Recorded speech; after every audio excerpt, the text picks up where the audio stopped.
Bismillahirrahmanirrahim. Assalamualaikum warahmatullahi wabarakatuh. Habib Abdullah bin Umar bin Yahya adalah seorang ulama sejati. Beliau mewakafkan sebagian besar usia hidupnya untuk berdakwah dan mengajar, di mana saja dan kapan saja. Beliau tak pernah absen mengajar. Manakala berpergian jauh, beliau selalu mengajak sebagian muridnya untuk beliau ajar di tengah perjalanan. Biaya hidup mereka pun selama dalam perjalanan beliau tanggung sepenuhnya. Aktivitas yang demikian tetap beliau lakukan sewaktu menunaikan ibadah haji ke tanah suci Haramain. Beliau tak lupa membawa murid-muridnya serta sebagian kitab-kitabnya demi kelangsungan proses belajar mengajar di dalam perjalanan. Kala itu mereka menggunakan perahu sebagai moda transportasi. Dalam perjalanan haji ini, seorang lelaki saleh dari negeri Maroko ikut serta. Sejak lama, lelaki ini ingin melaksanakan haji bersama Habib Abdullah agar sekalian bisa mengikuti majelis taklimnya. Habib Abdullah mempersilahkan laki-laki itu ikut dan memerintahkan murid-muridnya agar mengajak lelaki itu makan serta minum kopi bersama mereka. Nafkahnya pun ditanggung sepenuhnya oleh Habib Abdullah seperti halnya nafkah para murid lainnya. Dari negeri Hadramaut, mereka bersama-sama bertolak ke Haramain. Sesampainya di Mekah, mereka melaksanakan tawaf qudum, lalu meneruskan manasik ke Mina dan Padang Arafah. Ketika kembali ke Mekah untuk menyempurnakan haji, lelaki Maroko itu terserang sakit. Agaknya penyakit yang dideritanya sangat parah, sehingga tubuhnya terlihat sangat lemah dan tak berdaya. Dalam kondisi seperti itu, si lelaki Maroko meminta waktu untuk berbicara empat mata dengan Habib Abdullah.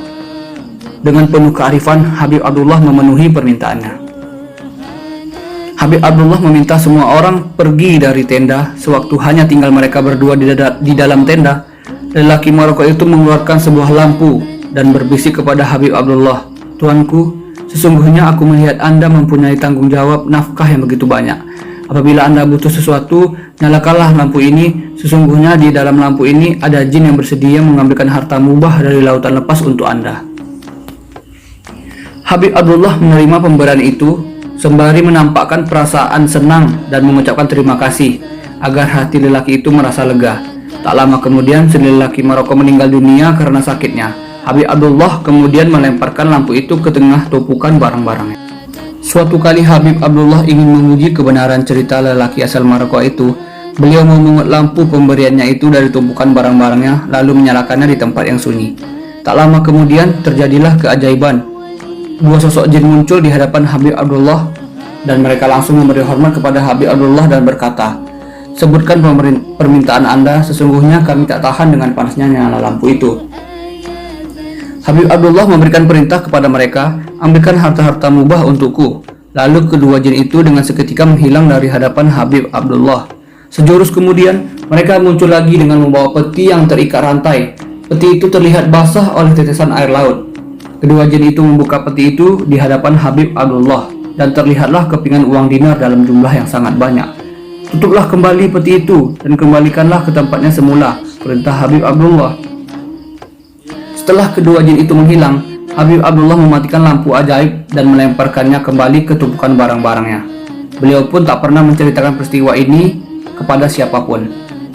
Usai merampungkan seluruh rangkaian manasik haji, Habib Abdullah langsung pulang ke kampung halamannya, yakni kota Masileh Hadramaut. Tak lama kemudian, beliau melaksanakan sholat subuh di kediaman paman sekaligus gurunya, Habib Tahir bin Husain bin Tahir.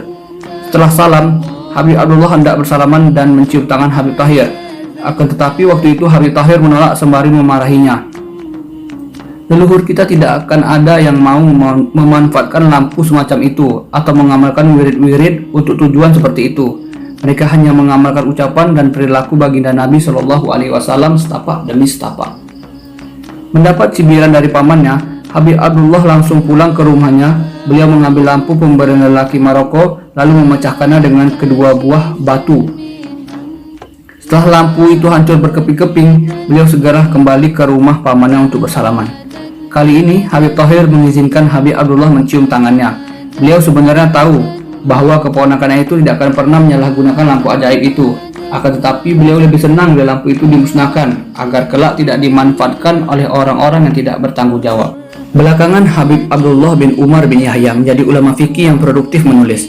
Beliau pernah mencatat kumpulan fatwa-fatwa yang terangkum dalam kitab Majmu' Fatwa. Ketinggian ilmunya diakui di masa itu hingga beliau diangkat sebagai mufti dan menjadi rujukan para ulama. Murid-muridnya banyak yang menjadi ulama besar yang tersebar di Hadramaut dan sekitarnya. Habib Abdullah bin Umar bin Yahya dilahirkan di kota Masileh pada malam Jumat tarikh 20 Jumadil Awal 1209 Hijriah.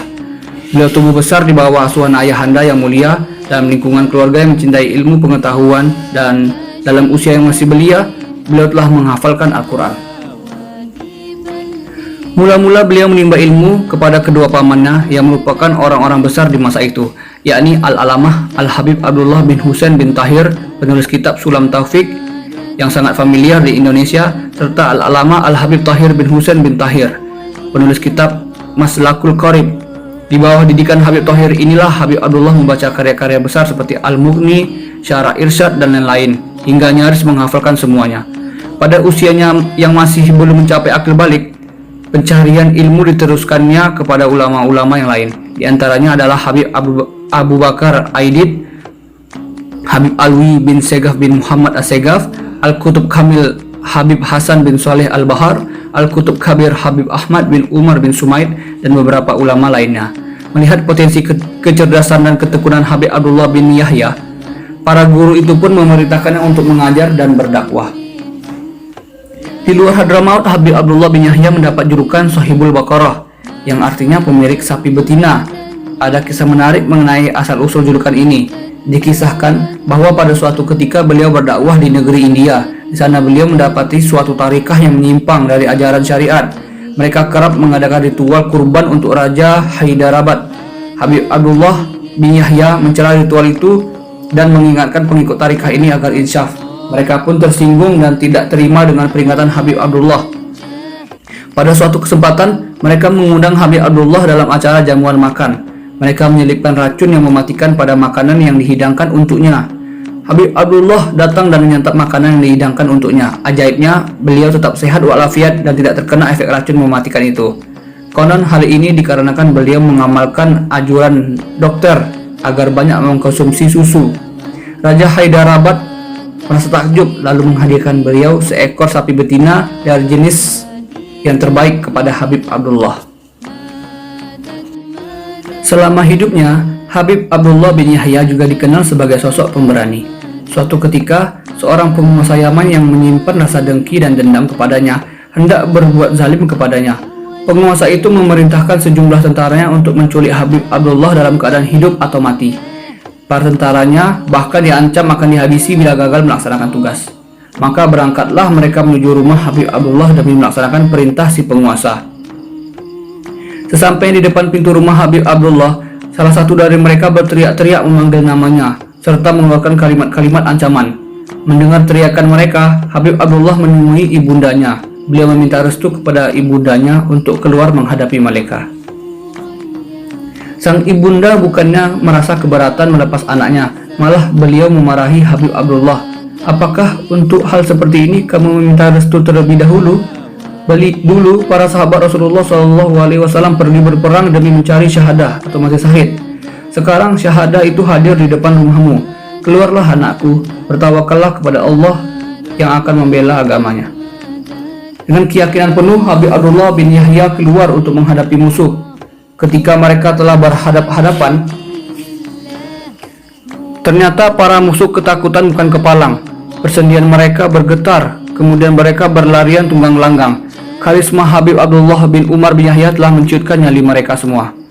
Habib Idrus bin Umar Al-Habsi punya cerita tentang Habib Abdullah bin Yahya sebagai berikut.